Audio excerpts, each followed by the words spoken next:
Alhamdulillah, Alhamdulillah Rabbil Alamin. Wassalatu wassalamu ala asrafil anbiya wal mursalin Sayyidina wa maulana Muhammadin wa ala alihi wa sahbihi ajma'in. Qala rabbi shrah li sadri wa yassir li amri wahlul 'uqdatam min lisani yafqahu qawli. Rabbana anzilna munzalan mubarakan wa anta khairul munzilin.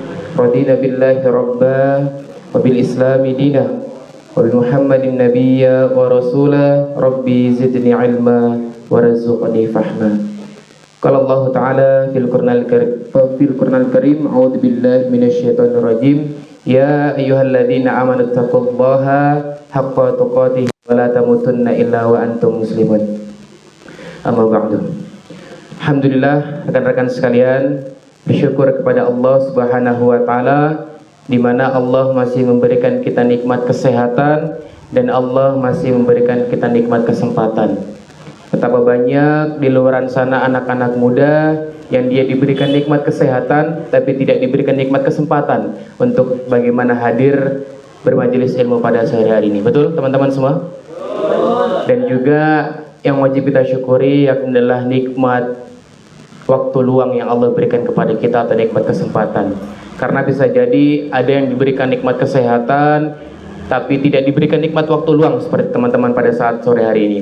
Nah, maka kita bersyukur kepada Allah masih diberikan nikmat kesempatan, nikmat waktu luang dan juga nikmat kesehatan. Karena salah satu ciri-ciri bagaimana Allah meninggalkan seorang hambanya, hamba tersebut disibukkan dengan perkara-perkara yang tidak bermanfaat. Dan juga manusia itu teman-teman semua, kalau diberi nikmat kesempatan dan juga diberi nikmat kesehatan, kadang sering lalai, betul? Kadang sering kufur nikmat. Ya, begitu dia merasakan sakit, oh ternyata betapa pentingnya yang namanya nikmat kesehatan. Ketika dia diberikan nikmat kesibukan dalam pekerjaan, kesibukan dalam skripsinya, dalam hal kuliahnya, sehingga tidak bisa berangkat bermajelis ilmu. Oh, ternyata betapa nikmatnya yang namanya nikmat kesempatan yang Allah berikan kepada kita teman-teman semua. Dan yang paling utama dan yang paling penting yang wajib kita syukuri pada kesempatan sore kali ini, yakni adalah nikmat iman dan nikmat Islam. Seintelektual apa teman-teman semua, secerdas apapun teman-teman semua, setinggi apapun nilai teman-teman di kuliah teman-teman, ya, itu tidak ada bandingannya atau tidak bisa membayar kenikmatan iman dan kenikmatan Islam teman-teman. Karena nikmat iman dan kenikmatan Islam inilah gerbong kita, kendaraan kita untuk masuk ke surganya Allah Subhanahu wa taala. Semoga kita semua yang ada di sini, jamaah online dan jamaah offline, senantiasa Allah istiqomahkan sampai nanti husnul khatimah. Amin ya rabbal alamin. Kedua kalinya salawat bertangkaikan salam semoga tetap tercurah limpahkan kepada sosok yang sangat luar biasa dalam kehidupan kita. Kalaulah ada pemimpin terbaik teman-teman, maka beliau inilah pemimpin terbaik. Kalaulah ada bestie terbaik, sahabat terbaik teman-teman, maka beliau inilah sahabat terbaik. Siapa beliau? Baginda Rasulullah Muhammad sallallahu alaihi wasallam. Allahumma sholli wa sallim wa barik ala sayyidina Muhammad, yang senantiasa kita nanti-nantikan syafaatnya kelak di yaumil qiyamah. Semoga saya dan rekan-rekan sekalian yang ada di sini dan juga yang ada menyimak di online senantiasa termasuk ke dalam umatnya sampai akhir zaman kelak. Amin ya rabbal alamin. Baik teman-teman yang dirahmati oleh Allah Subhanahu wa taala, gimana kabarnya sore hari ini? Semua sehat ya? Alhamdulillah. Alhamdulillah. Luar biasa, Allahu Akbar gitu ya. Semua pada sehat di era-era gempuran, cosplayan, teman-teman masih bisa untuk bermajelis ilmuwan, betul? Alhamdulillah. Di era pada dangdutan, pada pacaran, tapi teman-teman masih bisa menyempatkan waktu untuk sholawatan dan untuk majelis ilmuwan. Anak muda yang keren itu, yang dia duduknya, yang dia nongkrongnya itu di mana? Di majelis ta'lim, majelis ilmu. Dijelaskan di riwayat hadis Bukhari mengatakan, man salaka tariqan yaltamisu fihi ilman sahalallahu lahu bihi tariqan ilal jannah. Barang siapa yang dia melangkahkan kakinya menuju ke majelis ilmu, maka Allah mudahkan langkahnya menuju ke surga. Amin ya rabbal alamin. Teman-teman kabar fisik sehat. Lalu gimana kabar dompet teman-teman? Aman semua ya? Aman terkendali. Kenapa saya tanya kabar dompet teman-teman? Karena kabar dompet ini kadang bisa mempengaruhi kabar fisiknya. Kalau kabar dompet itu tebal, insya Allah nanti kabar fisik kita juga sehat insya Allah ya. Saya doakan teman-teman semua yang ada di sini, anak-anak kuliahan, senantiasa Allah tebal-tebalkan dompetnya. Ya, tebal-tebal nota maksudnya. Ya. Tapi itu nggak penting teman-teman. Yang paling penting yang mau saya tanyakan ke teman-teman semua, gimana kabar keimanan kita sampai detik ini, sampai sore hari ini? Ya kan? Alhamdulillah, Ramadan kemarin kita sudah CLBK-an dengan Al-Quran, betul? Ya, selama 30 hari kita di training ya, untuk bagaimana menjaga hawa nafsu kita, untuk bagaimana menjaga pandangan kita dari yang bukan mahram, menjaga hati kita dari iri, dengki, hasad, menjaga lisan kita dari ucapan yang nggak baik, menjaga omongan kita untuk tidak menggibah orang lain, dan memaksimalkan potensi yang Allah berikan untuk beramal soleh sebanyak-banyaknya di jalan Allah Subhanahu wa Ta'ala. Lalu bagaimana kabar iman kita sampai detik ini? Ya kan, setelah Ramadan kemarin selesai, ada bulan namanya bulan Syawal, betul? Bulan Syawal ini bulan dimana peningkatan teman-teman.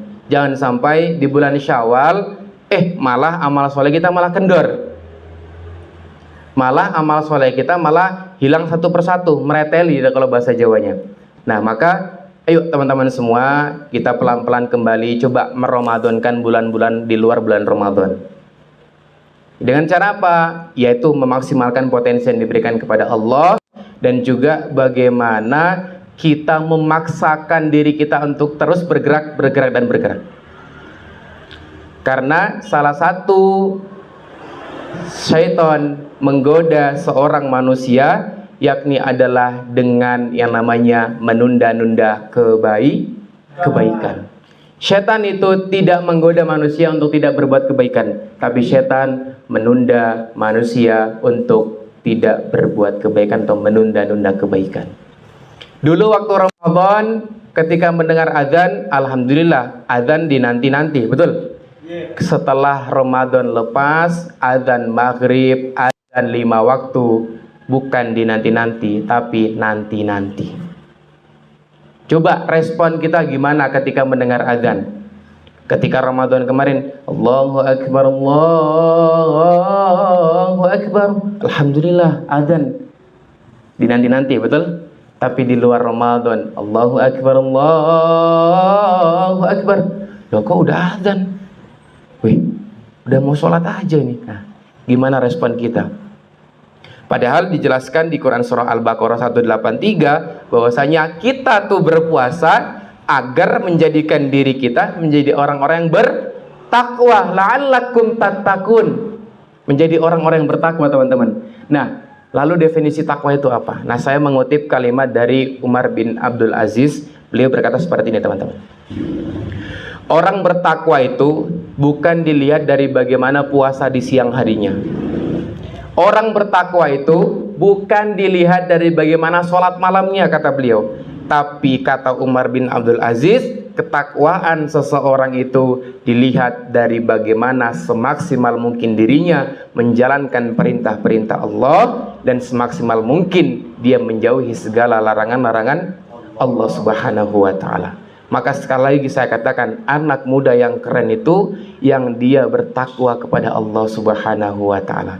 Betapa banyak saat ini anak-anak muda yang lepas kehidupannya, yang dia mengakunya pemuda muslim, tapi kok tindak tanduknya, tapi kok pemikirannya bukan pemikiran muslim. Banyak nggak? Banyak. Nah, maka inilah sebuah fenomena yang terjadi saat ini, teman-teman. Maka saya mengambil tema pada sore hari ini yang mungkin sangat-sangat nggak banyak materi yang saya sampaikan, tapi judulnya juga lebih mengena ya, yakni adalah menghamba segenap jiwa, mengabdi sepenuh hati. Teman-teman, jamaah sedekah berjamaah Yogyakarta rahimakumullah, yang senantiasa insyaallah dirahmati oleh Allah Subhanahu wa Ta'ala. Kenapa kok saya mengambil tema ini, teman-teman? Karena banyak umat muslim saat ini, anak muda saat ini, yang dia mengakunya muslim, hanya sekedar untuk menjadikan status muslimnya itu hanya di KTP saja. Banyak yang mengatakan saya muslim, tapi hanya sekedar casingnya, tapi tidak dengan pemikirannya, tapi tidak dengan perasaannya. Nah, maka teman-teman rahimakumullah, di Quran surah Az-Zariyat ayat 56 teman-teman, ya kan? Teman-teman pasti sudah tahu semua bahwasanya di situ telah dijelaskan a'udzubillahi minasyaitonirrajim wa ma khalaqtul jinna wal insa illa liya'budun. Tidaklah kuciptakan jin dan manusia, kata Allah, melainkan untuk, kalau saya tafsirnya mengambil yang mengabdi kepadaku. Ketika di awal katanya dikatakan wama, dan tidaklah, Allah meniadakan sesuatu. Dan di ayat selanjutnya, di tengah-tengahnya itu disebutkan wa ma khalaqtul jinna wal insa illa, kecuali. Allah pertama meniadakan, dan di closingnya Allah mengecualikan. Berarti apa? Hanya satu-satunya maknanya. Oh, ternyata umat muslim tuh, anak muda itu diperintahkan oleh Allah Subhanahu wa taala, diciptakan di muka bumi ini bukan hanya untuk keluntang-keluntung, bukan hanya untuk sekedar kesana kemari, ya, tapi ternyata anak muda diciptakan, manusia diciptakan di muka bumi ini untuk senantiasa mengabdi kepada Allah. Gimana cara mengabdi kepada Allah? Apapun aktivitas teman-teman, ketika diniatkan hanya kepada Allah Subhanahu wa taala, maka insya Allah itu bernilai menghamba atau beribadah kepada Allah Subhanahu wa taala. Beribadah kepada Allah tidak harus kita konotasikan dengan beribadah dengan sholat saja, enggak. Tapi teman-teman bermuamalah, ya kan, berbisnis, teman-teman berinteraksi di kampusnya, di universitasnya, apakah sudah sesuai dengan tuntunan dari Allah atau belum? Karena banyak saat ini, mohon maaf, yang dia membawa-bawa kalimat Islam itu dengan hanya untuk mencari pasangan. Kita nggak pacaran kok, kita hanya temenan saja. Kita nggak berdua-duaan kok, kita ini dalam rangka berorganisasi kok. Hati-hati teman-teman. Talbis namanya. Apa? Talbis. Apa itu talbis? Tipu daya iblis. Setan sangat pintar bagaimana mengganggu seorang anak muda yang berawal di kamuflasenya itu. Kamuflase dibuat dengan seindah mungkin, sesyar'i mungkin, atas nama organisasi Islam misalnya, organisasi kampus, tapi ujung-ujungnya malah ada urusan pribadi dengan teman lawan jenisnya. Ini hati-hati teman-teman, ya.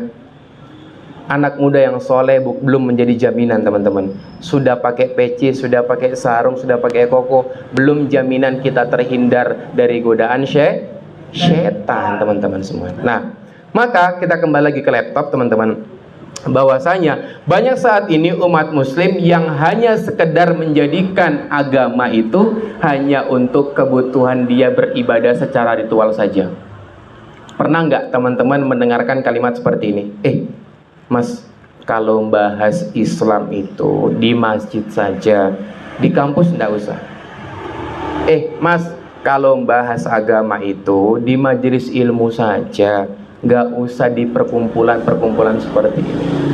Mas, kalau bahas masalah aturan Islam, sana di majelis ilmu saja, di sedekah berjamaah Yogyakarta saja, jangan di tempat tongkrongan sini. Ada seperti itu mengatakan? Pernah mendengar? Hati-hati teman-teman. Itu mereka secara tidak langsung, secara tidak sadar sudah memisahkan antara agama dengan kehidupan, atau bahasa Arabnya disebut fasludin anil haya, atau bahasa kerennya disebut sekulerisme.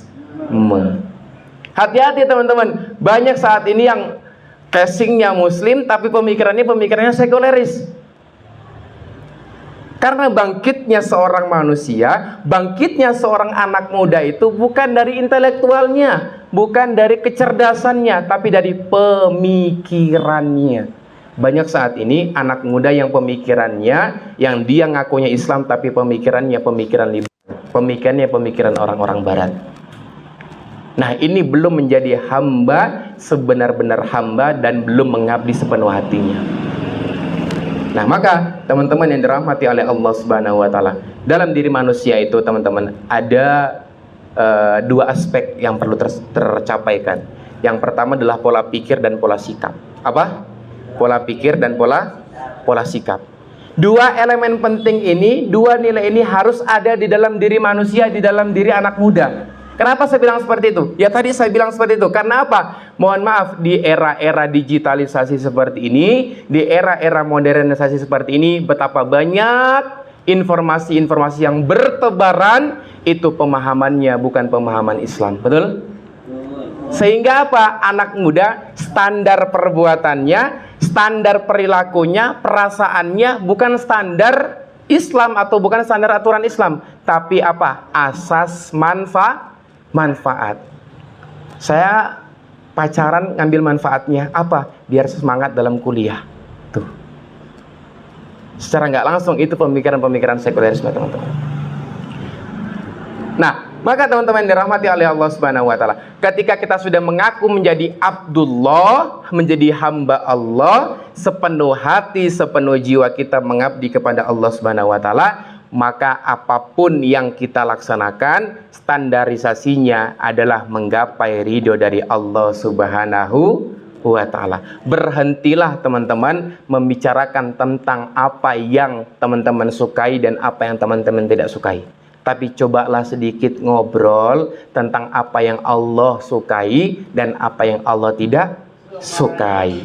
Karena anak muda saat ini banyak melakukan sesuatu baru memikirkan.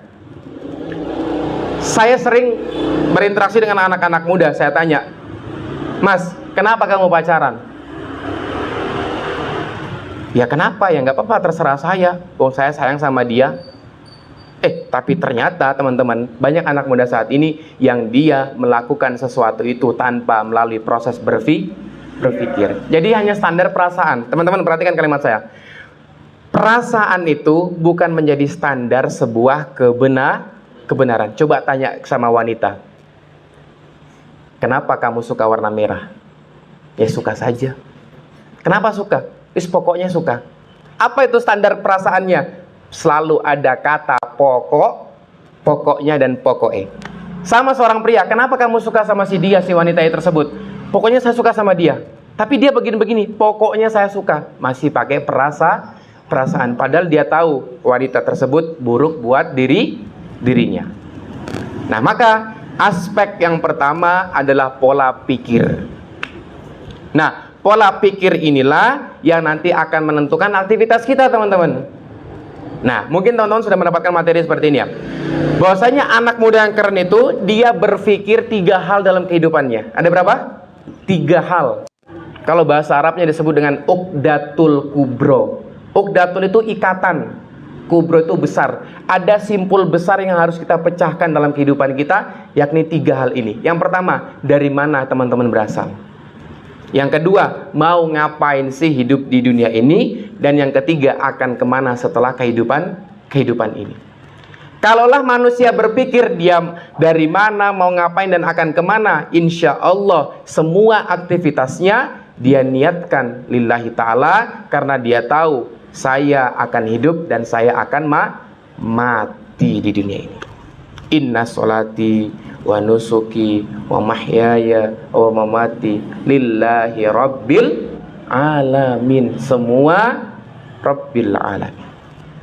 Dan yang kedua teman-teman, ya, untuk bagaimana mencakup beberapa aspek yang tadi saya sampaikan, yang aspek kedua adalah pola sikap, teman-teman. Nah, pola sikap ini terbagi lagi menjadi 2. Ada namanya kebutuhan fisik, atau disebut dalam bahasa Arabnya hajatul udhawiyah. Rasa lapar, rasa ngantuk, rasa haus, itu fitrahnya manusia seperti itu. Nah, tertunaikan ketika itu sudah dipenuhi. Contoh, kalau manusia lapar dia butuh makan, maka tertunaikan. Kalau dia haus berarti dia minum. Kalau dia ngantuk berarti dia tidur. Tercukupi dan selesai permasalahan. Nah, ada 2 poin kedua, aspek kedua ini di pola sikap, yakni adalah naluri, teman-teman. Naluri itu apa dalam bahasa Arabnya? Disebut ghoriza. Nah, ghoriza ini terbagi menjadi 3 lagi, ya. Ada ghorizatun nau, ghorizatut tadayun, sama ghorizatul baqo. Apa itu ghorizatun nau? Ghorizatun nau adalah bagaimana naluri kecenderungan terhadap lawan jenis, naluri untuk mempertahankan keturunan. Maka kalau ada manusia yang mengatakan ini sudah kodrat saya cinta sesama jenis, dia keluar dari fitrahnya sebagai manusia. Jangankan manusia deh, hewan saja, kucing saja, dia nyari lawan jenisnya. Masa saat ini ada manusia yang dia mengkampanyekan dirinya suka terhadap lawan jenis? Berarti dia lebih rendah daripada seekor binatang, teman-teman. Yang kedua, naluri ghorizatut tadayyun, naluri mempertuhankan sesuatu. Yang kita tuhankan, yang kita esakan, yakni adalah Allah Subhanahu wa Ta'ala. Yang ketiga, ghorizatul baqo. Nah, ini anak-anak muda yang sering lalai ini. Di dalam diri manusia, di dalam diri anak-anak muda itu ada namanya naluri eksistensi diri, teman-teman. Apa? Eksistensi diri. Banyak anak muda saat ini yang pengen dipuji, pengen dilihat, pengen diterawang. Dilihat, diraba, diterawang.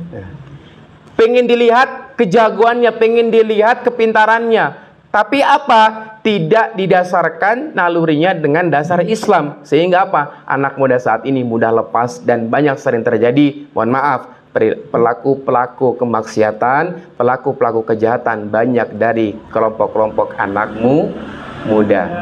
Betul enggak? Keliti, begal, rata-rata dari anak muda. Kenapa? Karena mereka pengen dianggap jago. Mereka pengen dianggap, pengen disanjung, pengen dilihat eksistensi dirinya. Nah, ini kalau ghorizah atau naluri ini tidak didasarkan dengan Islam, tidak dilandaskan dengan syariat Islam, maka akan bobrok ke depannya, teman-teman. Nah, maka dengan sepenuh hati, dengan kita menjiwai, dengan kita menghamba kepada Allah Subhanahu wa Ta'ala, jangan sampai kita ini hanya sekedar hamba-hamba yang biasa saja. Jangan sampai kita ini hanya menjadi penonton saja. Harus jadi pemain, ambil panggung, ambil peran. Ya, mohon maaf, data membuktikan bahwasanya media sosial saat ini sudah mayoritas dikuasai oleh orang-orang liberal. Maka anak-anak muda saat ini banyak pemikiran-pemikiran yang liberal karena terlalu banyak nonton-nonton media sosial. Hati-hati, teman-teman. Nah, mungkin di usia teman-teman dulu waktu kecil nontonnya apa? Televisi, betul? Nontonnya kartun dan segala macamnya, Krishna dan segala macamnya. Lah saat ini anak-anak TK pun sudah bisa buka podcast, sudah bisa buka YouTube, sudah buka Instagram, TikTok dan segala macamnya. Hati-hati. Nah, maka saya paket komplit menggunakan sosial media saya, ada TikTok, ada YouTube, ada Facebook, ada Instagram. Saya gunakan untuk dakwah. Agar apa? Selain kita mengisi itu dengan kebaikan, juga insya Allah akan menjadi amal jariah, teman-teman semua. Amin ya rabbal alamin. Nah, maka teman-teman, saya pada sore hari ini karena sudah 5.20 ya, saya akan menyampaikan 7 hal saja yang penting yang perlu kita ketahui, yang perlu kita perhatikan dalam aktivitas ibadah kita. Yang pertama, ibadah itu teman-teman butuh ilmu. Karena amal ini bersanding dengan ilmu, dan ilmu itu konsekuensinya adalah amal. Teman-teman duduk majelis ilmu di sini, duduk bertaklim di sini, senantiasa pengen mendapatkan ilmu walaupun nggak banyak saya sampaikan dan bisa diamalkan, itu lebih baik daripada teman-teman menumpuk sebuah ilmu tapi tidak diamalkan sama sekali. Sama kayak teman-teman koleksi buku ratusan di rak bukunya, betul? Tapi tidak ada buku yang dibaca, betul? Nah, itu sama saja dia beramal tapi tidak berilmu, atau sebaliknya dia berilmu tapi tidak beramal. Nah, maka konsekuensi pertama dalam ibadah kita yakni adalah ilmu. Ya.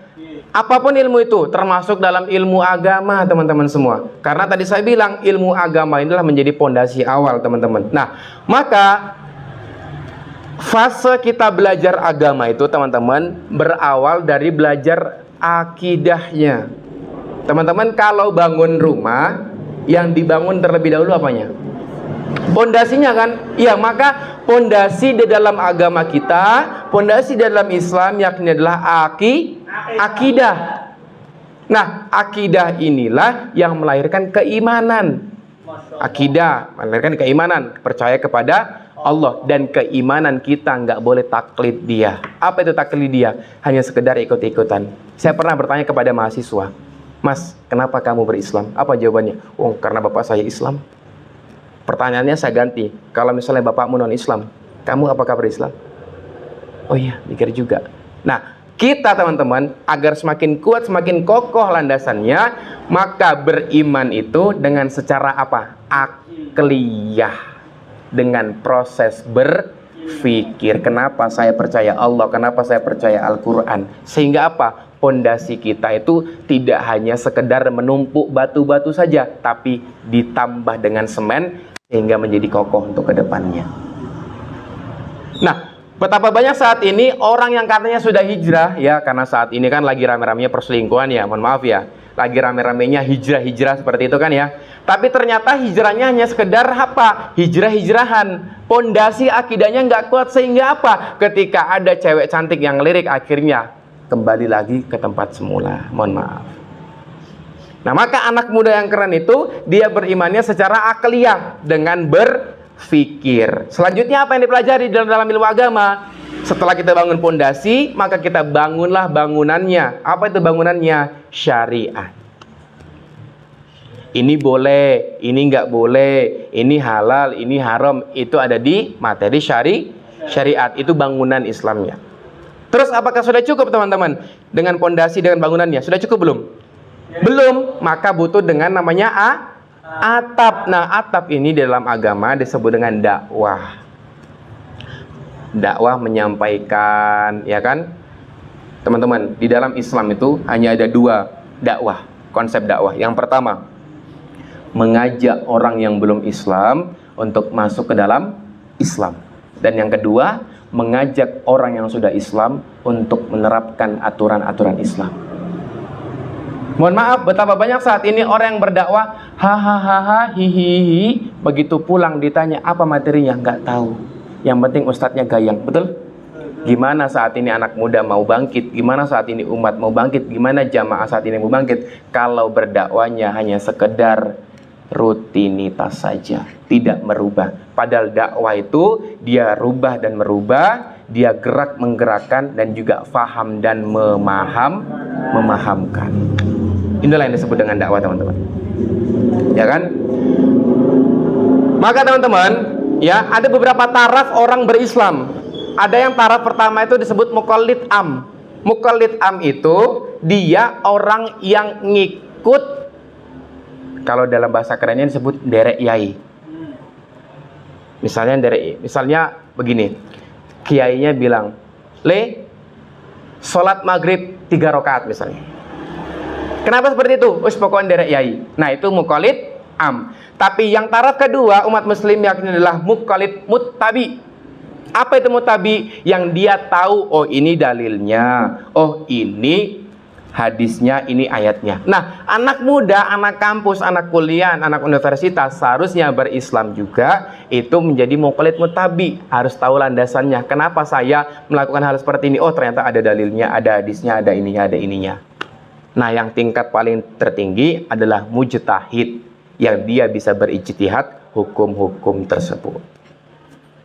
Nah, maka teman-teman semua, dari Allah Subhanahu wa taala, ketika kita pengen menjadi hamba yang sepenuh jiwa dan sepenuh hati, yuk teman-teman semua, maka maksimalkanlah potensi yang Allah berikan kepada kita, sehingga kita menjadi hamba yang senantiasa dicintai oleh Allah Subhanahu wa taala. Amin ya rabbal alamin. Dan yang kedua, kiat-kiat untuk menjadi hamba atau aktivitas kita dalam beribadah, yang kedua adalah mencintai ibadah yang kita lakukan. Mustahil kita bisa menikmati yang namanya ibadah kalau kita tidak cinta terhadap ibadah tersebut, betul? Sama seperti kita terhadap pasangan. Ini belum nikah semua ya. Sama terhadap pasangan kita. Nggak mungkin kita menikmati pasangan kita kalau kita tidak cinta terhadap pasangan kita. Sama dengan kita berislam. Kalau kita tidak mencintai Islam, ya, maka kita tidak akan merasakan enaknya, manisnya dalam beribadah di dalam agama Islam, teman-teman. Maka mencintai ibadah yang kita lakukan itu sangat penting. Maka Rasulullah SAW diriwayatkan dalam At-Tirmizi mengatakan begini. Beliau berdoa, teman-teman. Ya Allah, aku meminta kepadamu kecintaanmu. Apa yang pertama beliau minta? Kecintaanmu. Dan yang kedua, kecintaan orang-orang yang mencintaimu. Apa? Kecintaan orang-orang yang mencintaimu. Dan kecintaan terhadap amalan yang bisa mendekatkan kepada kecintaanmu. Luar biasa. Yang pertama, Rasulullah minta apa? Kecintaan Allah kepada beliau. Yang kedua, Rasulullah minta kecintaan orang-orang yang mencintai Allah. Dan yang ketiga, beliau minta apa? Kecintaan terhadap amalan yang bisa mendekatkan dirinya kepada Allah. Maka teman-teman, jauh-jauh dari Kulon Progo, teman-teman jauh dari Madura, dari Sumeneb, dari kos-kosannya, dari asramanya, dari kampusnya datang ke sini, kita tidak mengharap apapun selain mengharap ridho dari Allah, dan kita mengharap cinta dari Allah Subhanahu wa Ta'ala, teman-teman semua. Nah, maka walaupun teman-teman di sini hanya 1, 2, 3, 4, 5 ribu orang, tapi insya Allah ada 7 ribuan malaikat yang ikut turut serta mendoakan teman-teman semua. Ya, maka di majelis ilmu banyak-banyak berdoa dalam kebaikan teman-teman semua, ya. Dan yang ketiga, saya cepat saja. Ini sampai jam berapa, teman-teman? Mana derek? Wah, derek saya malah. Ini maghrib jam berapa? 5.30-an. 30-an kan nyampe. Nggak nyampe ya? Ini udah azan belum? Belum ya? Ya, ini baru 5.28 ya, 5.30 ya. Terus yang ketiga, tekad yang bulat untuk mengerjakan amal ibadah. Tekad yang kuat, tekad yang bulat untuk mengerjakan amal ibadah. Karena banyak saat ini yang ibadah itu dilakukan dengan bermalas-malasan. Mentang-mentang Isya bisa diakhirkan, nantilah Isya diakhirkan aja nggak apa-apa. Begitu bangun ketiduran, ternyata sudah ada kalimat as-sholatu khairum minan naum. Ternyata udah waktu subuh, teman-teman. Maka bersegeralah ketika ada panggilan, bersegeralah, teman-teman. Alhamdulillah ini sudah adzan ya. Sampun Gi, ya. Sebenarnya ada banyak sih, nggak apa-apa teman-teman ya. Jadi nggak apa-apa. Jadi pada intinya teman-teman semua yang dirahmati oleh Allah Subhanahu wa Ta'ala, ketika kita ingin menjadi hamba yang spesial, kita ingin menghamba segenap jiwa dan mengabdi sepenuh hati kita kepada Allah Subhanahu wa Ta'ala, yuk kita berproses menjadi baik. Allah sangat cinta kepada anak muda yang mendekat kepada Allah. Allah sangat cinta kepada anak muda yang senantiasa bertaubat kepada Allah. Allah senantiasa cinta terhadap orang-orang yang senantiasa mendekatkan diri kepada Allah dan bertakarub ila Allah. Dan semoga kita semua yang ada di sini senantiasa Allah istiqomahkan sampai nanti husnul khotimah. Dan semoga kita semua yang ada di sini dimudahkan hajat-hajatnya oleh Allah, berkah lancar rezekinya anak-anak muda semua. Semoga Allah senantiasa memberkahi hidup kalian semua. Senantiasa Allah berikan kelancaran, sakinah, mawaddah warahmah, dan senantiasa diberikan kesuksesan dunia maupun wal akhirat. Amin ya rabbal alamin. Demikian usikum binafsi bitaqullah. Saya mohon maaf akhiru kalam, kurang lebih saya mohon maaf akhiru kalam. Wabillahi taufiq wal hidayah. Waridaulinayah. Assalamualaikum warahmatullahi wabarakatuh. Waalaikumsalam.